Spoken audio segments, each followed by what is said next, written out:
আসসালামু আলাইকুম। বিএনপির ভূমিধস বিজয়ের পরপরই আওয়ামী লীগের কোটি কোটি কর্মী সমর্থক এবং একই সঙ্গে সাধারণ মানুষের মধ্যে নিঃসন্দেহে প্রশ্ন উঠছে, এই মুহূর্তে আওয়ামী লীগের প্রতি বিএনপির আচরণ কেমন হবে?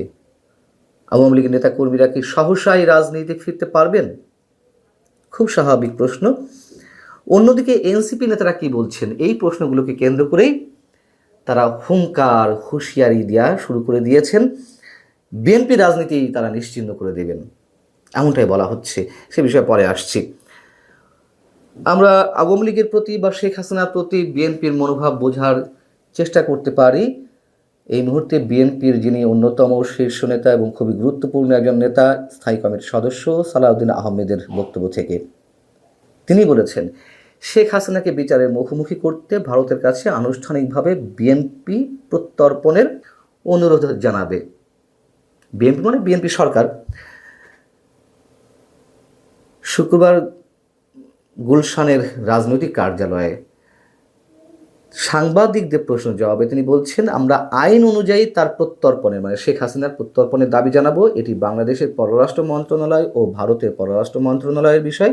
আমরা ভারত সরকারের কাছে দাবি জানাবো তাকে যেন বিচারের মুখোমুখি করার জন্য ফেরত পাঠানো হয়। বক্তব্যটা আমরা একটু খেয়াল করি, খুবই সফট মনোভাব প্রকাশ করেছেন। মানে এর বাইরে তো তিনি বলবেন না যে সব মাপ সব কিছু আমরা ভুলে গেছি, একেবারে আওয়ামী লীগ বা শেখ হাসিনাকে আমরা ওয়েলকাম জানাচ্ছি, প্রশ্নই ওঠে না। আইনের ভাষাতেই তাকে কথা বলতে হবে। যেহেতু শেখ হাসিনা দণ্ডিত আসামি, বাংলাদেশের যে আদালতই হোক, ফাঁসির রায় তো তার বিরুদ্ধে ঘোষিত হয়েছে। তবে খুবই সফটলি তিনি কথাগুলো বলেছেন। এর সাথে বিএনপির তৃণমূলের একটি ঘটনা উল্লেখ করতে চাই।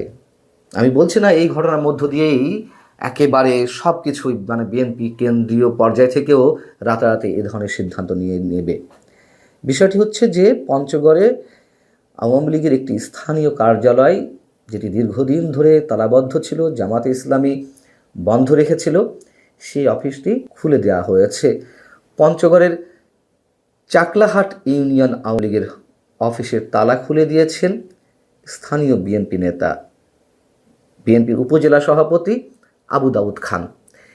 এই ঘটনা বেশ চাঞ্চল্যের সৃষ্টি করেছে। সামাজিক যোগাযোগ মাধ্যমেও বিষয়টি যথেষ্ট ভাইরাল হয়েছে। এর পরপরই আওয়ামী লীগ নেতাদের কাউকে কাউকে বলতে শোনা যাচ্ছে, বা সেখানকার স্থানীয় নেতাদের পর্যায় থেকে, বাংলাদেশের পতাকা ও মুক্তিযুদ্ধ নিয়ে যদি কেউ ছিনিমিনি খেলার চেষ্টা করে, আমরা সবাই ঐক্যবদ্ধভাবে কাঁধে কাঁধ মিলিয়ে এই পরাজিত শক্তিকে আবার নস্যাৎ করব। দলমত নির্বিশেষে সবাই আমরা এলাকায় থাকতে চাই। আর আবু দাউদ খান কি বলছেন গণমাধ্যমের সামনে? তিনি বলছেন, দীর্ঘ 18 বছর পর আমাদের বিজয় হয়েছে। স্বাধীনতার উভয় পক্ষের শক্তিগুলো এক হয়ে ম্যান্ডেট দিয়েছে।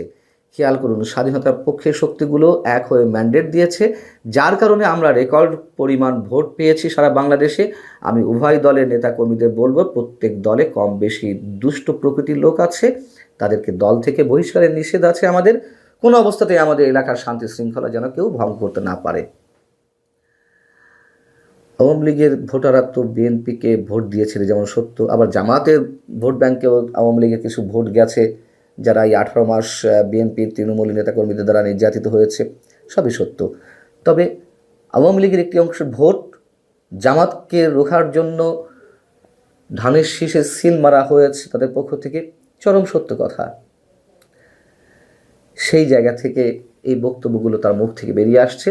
তিনি বলছেন যে আওয়ামী লীগের ভাইদের উদ্দেশ্য করে বলতে চাই, স্বাধীন সার্বভৌম বাংলাদেশের নাগরিক আপনারা, আপনারা কোনো প্রকার অন্যায় করবেন না। আপনাদের গায়ে কেউ যদি কোনো আঁচড় দেয় আমাকে জানাবেন, কোনো অন্যায়কারীকে আমি প্রশ্রয় দেব না। এটা আমার দলের সিদ্ধান্ত নয়। এলাকার উত্তেজনা বিরাজ না করে শান্তিপূর্ণ রাখার জন্যই আওয়ামী লীগের অফিস খুলে দিয়েছি। আমার ধারণা এটি সাধারণ মানুষ চায় এই মুহূর্তে। এবং আওয়ামী লীগের ভোট ছিল দুই দলের জন্যই, জামাতের জন্য, বিএনপির জন্য। যে তীব্র প্রতিদ্বন্দ্বিতা দেখা যাচ্ছিল ভোটের আগে, হয়েছেও তাই। এবং মির্জা ফখরুল ইসলাম আলমগীরও সোজাসাপটা বলেছেন যে আমরা আপনাদের পাশে আছি। শেখ হাসিনা ভারতে গিয়ে আপনাদের যেমন বিপদে ফেলেছেন, আমরাও এক ধরনের আপদে আছি। সেটির বহিঃপ্রকাশ মানুষ দেখতে চায়। তারেক রহমান দেশে ফিরে তিনি নিজেও সৌহার্দ্যের রাজনীতির ইঙ্গিত দিয়েছেন এবং বলেছেন যে কোনো রাজনৈতিক দলের নিষিদ্ধ হওয়ার বিষয়টি বিএনপি কখনোই মানে না বা বিশ্বাস করে না। যদিও এটি নিয়েও অনেক বিতর্ক আছে, তারপরেও তিনি বলেছেন।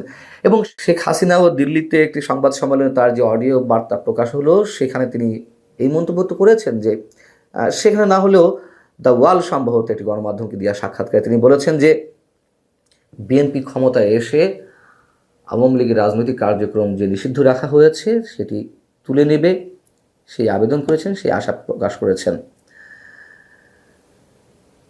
অতএব অনেকই তো হলো, আর নিঃসন্দেহে হিংসার রাজনীতি মানুষ দেখতে চায় না। অবশ্যই আওয়ামী লীগের যারা অপরাধী, আবারও বলি, যারা দুর্নীতি গুম খুনের সঙ্গে জড়িত, তাদের প্রত্যেকের বিচার বাংলাদেশের মানুষ চায়।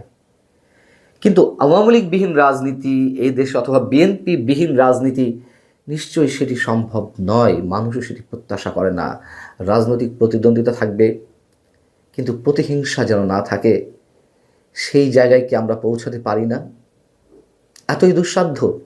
নিঃসন্দেহে না। এবং এই বাংলাদেশ পরাশক্তিগুলো একটা ব্যাটেল গ্রাউন্ডে পরিণত হয়েছে। নানান ধরনের ষড়যন্ত্র চারদিক থেকে। বিএনপির কাছে অন্তত মানুষের প্রত্যাশা দেশকে বাঁচাতে অন্তত গঠনমূলক রাজনীতির মধ্য দিয়ে বাংলাদেশকে একটা জায়গায় নিয়ে যাওয়া যায় কিনা। সত্যি সত্যিই তারেক রহমানের প্রতি মানুষই আশাটা করছে, প্রত্যাশাটা করছে।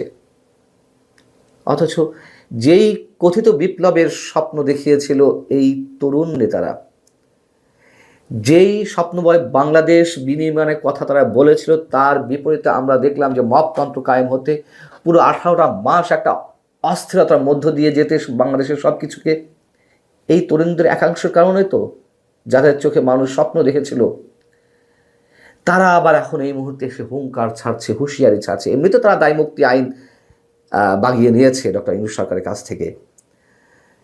তাদের পক্ষ থেকে এখন যেই হুঙ্কার হুঁশিয়ারি দেওয়া হচ্ছে, এটি আর মানাচ্ছে না তাদের মুখে। মানুষ যে কীভাবে প্রত্যাখ্যান করেছে তাদেরকে সেটা তো প্রমাণিত। যে 6টি আসন এনসিপি পেয়েছে তা তো জামাতের কাঁধে ভর করে। এবং যে কথাগুলো বলা হচ্ছে যে এনসিপির কোনো নেতা একটা আসন থেকেও জিততে পারবে না, জাতীয় সংসদে একটা আসন দূরে কথা, তারা ইউনিয়ন পরিষদের মেম্বার চেয়ারম্যানের পদে দাঁড়ালেও জিততে পারবে না। চরম বাস্তবতা। সেই এনসিপি নেতারা এখন যেই হুঙ্কার হুঁশিয়ারি ছাড়ছে আগে থেকেই, তাদের বিপদ আশ করতে পেরে, তাদের বিপদ দিয়ে তো বাংলাদেশ চলবে না। পুরো বাংলাদেশটা এই বিপদগ্রস্ত হচ্ছে কিনা ক্রমান্বয়ে মানুষ সেটাই বিবেচনা করবে। আসিফ মাহমুদ সজীব ভুঁইয়া তিনি কি বলছেন? আওয়ামী লীগের সঙ্গে হাত মেলালে 3 মাসের মধ্যেই বিএনপির পতন ঘটবে। দেখা যাক। নাসিরউদ্দিন পাটোয়ারি তিনি মন্তব্য করলেন, মির্জা আব্বাসের রাজত্ব ভেঙে খান খান করে দেওয়া হবে, বিএনপির রাজনীতি নিশ্চিহ্ন করে দেওয়া হবে। এই উত্তেজনা, এই আক্রমণাত্মক বক্তব্য মানুষ আর দেখতে চায় না। এনাফ ইজ এনাফ, অনেক হয়েছে।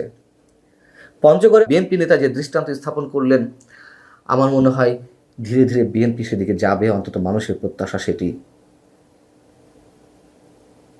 আল্লাহ হাফিজ, ভালো থাকুন সবাই।